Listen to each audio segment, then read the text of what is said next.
संयुक्त राष्ट्र महासभा ने एक बेहद अहम घोषणा पत्र को मंजूरी दी थी। ये घोषणा पत्र है आदिवासियों के अधिकारों के बारे में, जिसे आम तौर पर हम यूएन ड्रिप कहते हैं। तो क्या है यूएन ड्रिप?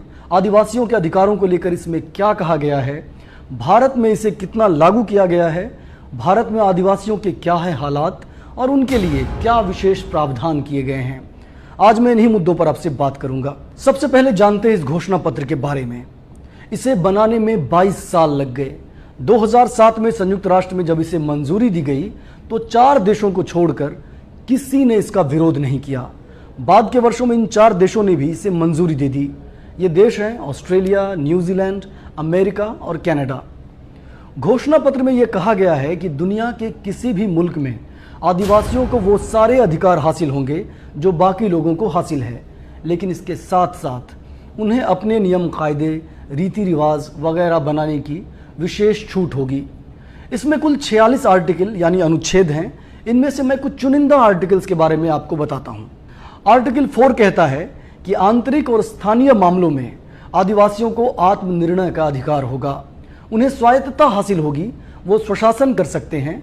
आर्टिकल 5 कहता है कि उन्हें राजनीतिक, कानूनी, आर्थिक, सामाजिक और सांस्कृतिक संस्थाओं को मजबूत बनाने का अधिकार होगा। इसी तरह आर्टिकल 14 कहता है कि उन्हें अपना एजुकेशनल सिस्टम बनाने का अधिकार होगा और सरकार इसमें उनकी मदद करेगी।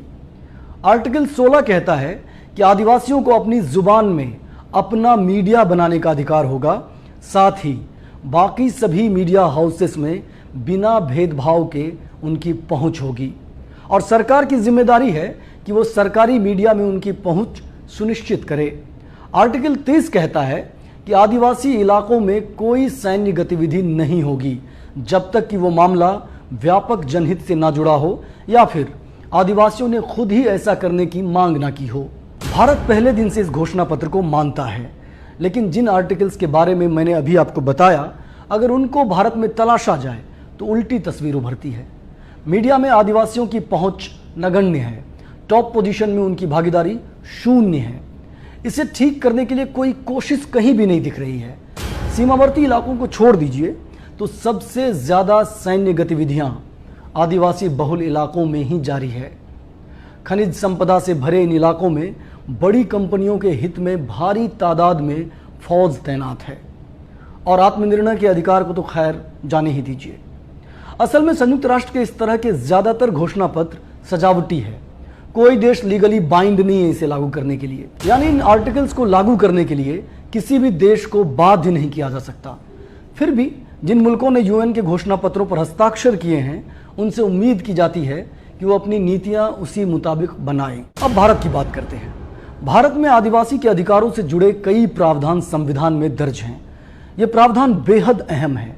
संविधान की 5वीं अनुसूची में आदिवासी बहुल इलाकों की पहचान की गई है और वहां रहने वाले आदिवासियों को कई विशेषाधिकार दिए गए हैं। मसलन आदिवासी सलाह परिषद जैसी संस्था का गठन। ये परिषद आदिवासियों के अधिकारों से जुड़ी सलाह राज्यपाल को देते हैं। इसी तरह 1996 में पेशा कानून बनाया गया। इसके तहत 5वीं अनुसूची के दायरे में रहने वाले आदिवासी इलाकों में पंचायतों को कई अधिकार दिए गए।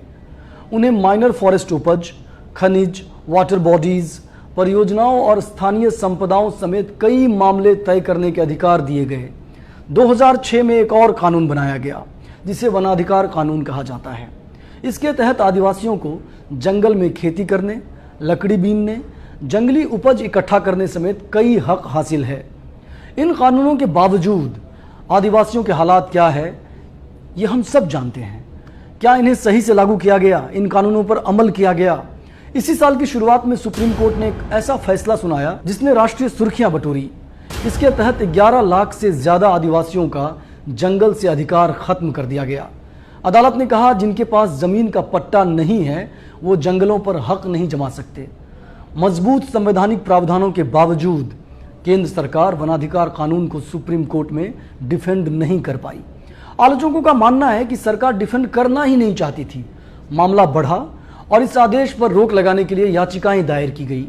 आज ही सुप्रीम कोर्ट ने कहा है कि फिलहाल उन्हें जंगल से बेदखल ना किया जाए। आदेश टला नहीं है, सिर्फ बेदखली का मामला रुक गया है।